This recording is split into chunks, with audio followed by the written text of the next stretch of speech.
Hai semuanya, kami dari kelompok 4 ingin mempresentasikan hasil diskusi kami mengenai permainan yang sudah kami buat, yaitu permainan otak-atik. Sebelumnya, perkenalkan, nama saya Natalia Oktaviani Rindra Putri dengan NPM 2107111134 dan teman saya. Perkenalkan, saya Gregor Wijaya dengan NPM 2107111167. Selamat menyaksikan presentasi kami.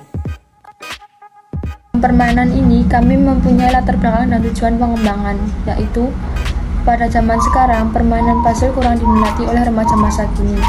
Karena yang sering kita jumpai, permainan puzzle ini kurang begitu menarik. Maka dari itu, kami memikirkan cara untuk membuat permainan puzzle ini menjadi menarik, tetapi tanpa mengubah unsur dari puzzle itu sendiri. Alasan itulah yang menjadi kami memodifikasi puzzle sebagai permainan konstruksi. Dalam permainan puzzle ini kami menemukan beberapa penyebab masalah yang ada. Yang pertama, kebanyakan permainan puzzle ini kurang menantang dalam memainkannya, karena biasanya permainan puzzle ini dilakukan hanya satu orang saja dan hanya unsur menyusun tanpa ada unsur bersaing. Maka dari itu, puzzle bisa dikatakan kurang menantang dalam permainannya. Yang kedua, kebanyakan permainan konstruksi yang dimainkan hanya beberapa saja. Seperti yang sering kita lihat, biasanya waktu kita berkumpul di kafe dengan teman, biasanya pemilik kafe hanya menyediakan permainan seperti Uno saja. Tidak ada permainan seperti puzzle dan konstruksi yang lainnya. Setelah kami mengamati penyebab masalah yang ada pada permainan puzzle ini, kami juga menemukan beberapa akibat masalah yang ada pada permainan ini. Yang pertama, permainan puzzle mulai dilupakan dan kurang diminati. Karena sudah saya jelaskan di awal tadi, permainan puzzle ini tidak ada unsur bersaing dan terlihat sangat membosankan. Yang kedua, penggunaan smartphone meningkat, karena pada zaman sekarang ini penggunaan smartphone itu bisa dikatakan hal yang sangat wajib, karena contohnya pada saat sekolah pun sekarang juga menggunakan smartphone. Yang ketiga, banyak yang sibuk dengan gadgetnya sendiri saat berkumpul, maka bisa mengakibatkan kurang adanya interaksi terhadap sesama teman. Solusi yang ditemukan pada saat diskusi mengenai permainan ini adalah yang pertama, menambahkan warna-warna menarik pada puzzle, contohnya warna-warna cerah untuk menarik perhatian. Yang kedua, menambahkan gambar unik seperti gambar bintang yang ditambahkan pada balok puzzle.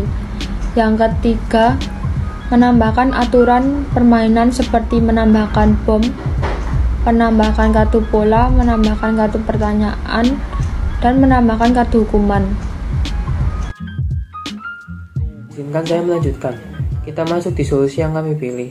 Setelah kami melakukan cukup riset, berdiskusi, dan menerapkan kritik dan saran yang telah disampaikan oleh Bu Bening dan teman-teman, kami memutuskan untuk memodifikasi permainan puzzle dan menambahkan 3 macam kartu sebagai sarana bermain. Untuk lebih detailnya akan saya jelaskan di slide selanjutnya. Oke, masuk ke kebaruan yang dipilih. Dalam poin ini saya akan menjelaskan macam-macam kebaruan apa sih yang akan kita tambahkan ke permainan kami. Next. Dalam poin pertama, kami akan menambahkan gambar pada balok puzzle di warna tertentu. Pertama-tama kami menggunakan konsep permainan yang sudah ada, tapi mulai dilupakan dan tidak terlalu populer di Indonesia, yaitu Rubik Race. Tetapi kami menambahkan gambar yaitu bintang pada warna tertentu yang bertujuan untuk meningkatkan kesulitan dalam bermain permainan ini. Kebaruan kedua yang akan kami tambahkan adalah menambahkan 3 kartu sebagai sarana bermain. Nah, kami sadar jika kami hanya menambahkan bintang pada warna tertentu, menurut kami itu sangat tidak cukup untuk bisa dibilang memodifikasi suatu permainan. Jadi kami tambahkan 3 kartu yang digunakan sebagai sarana bermain, supaya dalam permainan kami terdapat unsur baru yang tidak ada dalam permainan sebelumnya. Untuk macam-macam kartu dan kegunaannya akan dijelaskan di slide selanjutnya. Nah, masuk macam-macam kartu. Kami menggunakan 3 macam kartu, yaitu yang pertama kartu pola, 2 kartu pertanyaan, 3 kartu hukuman. Bagaimana sih tampilan, isi, dan fungsi dari masing-masing kartu? Oke, untuk itu akan dijelaskan oleh teman saya di slide selanjutnya. Seperti yang sudah dijelaskan oleh Gri tadi, kita memiliki 3 kartu permainan. Yang pertama kartu pola, yang kedua kartu pertanyaan, yang ketiga kartu hukuman. Nah, pada slide ini kita akan membahas terlebih dahulu mengenai kartu pola. Nah, apa sih kartu pola itu? Kartu pola ini merupakan sarana untuk pedoman dalam penyusunan puzzle. Kita memiliki 20 kartu pola dengan berbagai jenisnya. Pada slide ini kami akan membahas tentang kartu pertanyaan. Tapi tenang saja, kartu pertanyaan yang kami buat berbeda loh dengan kartu pertanyaan yang sudah ada. Kartu pertanyaan yang kami buat bertemakan budaya. Kenapa sih kita mengambil tema tersebut? Karena kami membuat permainan ini bukan hanya sekedar untuk bersenang-senang saja, tetapi juga ada unsur untuk mengenal kebudayaan Indonesia. Pada kartu ini terdapat 30 kartu pertanyaan dengan beraneka ragam jenis tentang kebudayaan Indonesia. Tapi tenang saja teman-teman, pada slide ini kita akan membahas kartu kita yang terakhir loh, yaitu kartu hukuman. Kenapa sih dibikin kartu hukuman segala? Karena kartu hukuman ini dibuat untuk bersenang-senang dan untuk menghilangkan rasa bosan.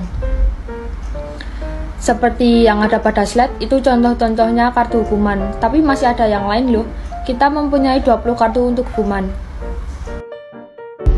Kebaruan yang dipilih terakhir yaitu menambahkan aturan bermain. Seperti yang sudah saya jelaskan di awal tadi, pembaruan yang diberikan yaitu penambahan bom, penambahan kartu pola, penambahan kartu pertanyaan, dan penambahan kartu hukuman dalam permainan puzzle ini. Pada permainan otak-atik ini kita memiliki berbagai aturan permainan. Yang pertama, dalam mengawali permainan kita harus sweet terlebih dahulu. Yang kedua, pemain yang menang sweet berhak mengambil kartu pola. Yang ketiga, dalam penyusunan puzzle kita memiliki 5 menit untuk menyusun puzzle sesuai kartu pola. Yang keempat, jika salah satu pemain sudah menyusun puzzle sesuai kartu pola, pemain segera menurunkan zakat untuk penanda kalau pemain itu sudah menang. Tetapi kalau dalam waktu 5 menit kedua pemain belum ada yang menyelesaikan sesuai kartu pola, maka kita mengambil pemenangnya dengan cara mencari mana yang mendekati dengan kartu pola tersebut. Yang kelima, pemain yang menang berhak mengambil kartu pertanyaan untuk lawan dan mendapatkan bom. Bom tersebut digunakan untuk satu permainan selanjutnya dan digunakan untuk menghancurkan susunan lawan. Terus yang keenam, pemain yang kalah memiliki waktu 5 detik untuk menjawab pertanyaan yang sudah diambil oleh pemain yang menang. Yang ketujuh, jika pemain yang kalah tidak bisa menjawab pertanyaan, maka pemain yang kalah wajib mengambil kartu hukuman.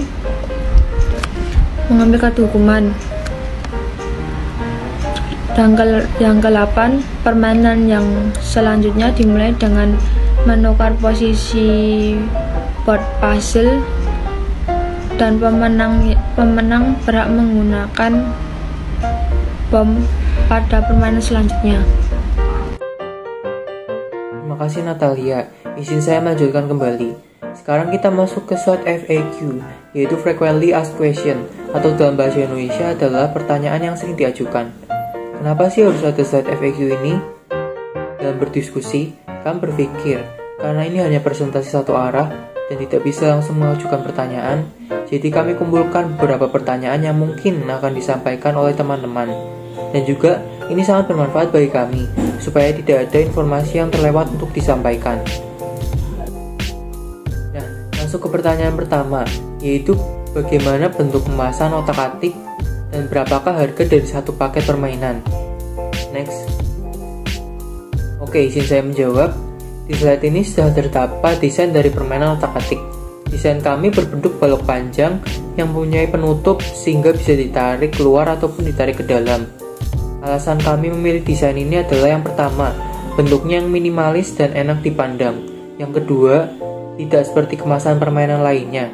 Desain ini menurut kami sangat berguna untuk menyimpan permainan setelah selesai dimainkan supaya tidak terlihat berantakan.